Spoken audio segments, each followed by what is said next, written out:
તો જમ્મુ કાશ્મીરના કિશ્તવાડમાં પણ દુર્ઘટના સર્જાઈ છે। ગાડી ખાઈમાં પડતા 2 લોકોના કરોડ મોત નીપજ્યા છે અને 10 લોકો ઘાયલ થયા છે। ઈજાગ્રસ્તોને સારવાર માટે હોસ્પિટલ ખાતે ખસેડવામાં આવ્યા છે। જમ્મુ કાશ્મીરમાં કિશ્તવાડમાં બની આ દુર્ઘટના।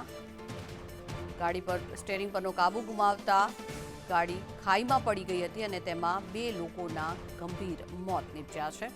અન્ય લોકો જે ઈજાગ્રસ્ત થયા છે તેમને તાત્કાલિક સારવાર માટે હોસ્પિટલ ખાતે ખસેડવામાં આવ્યા છે। મોડી રાત્રે આ દુર્ઘટના સર્જાઈ હતી જમ્મુ કાશ્મીરના કિશ્તવાડમાં કે જ્યાં ગાડી ખાઈમાં ખાબકવાના કારણે થઈને 2 લોકો મોતને ભેટ્યા છે।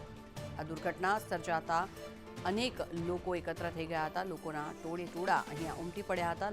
જોકે જે લોકો ઈજાગ્રસ્ત છે તાત્કાલિક તેમને 108 બોલાવી હોસ્પિટલ ખાતે ખસેડવામાં આવ્યા છે।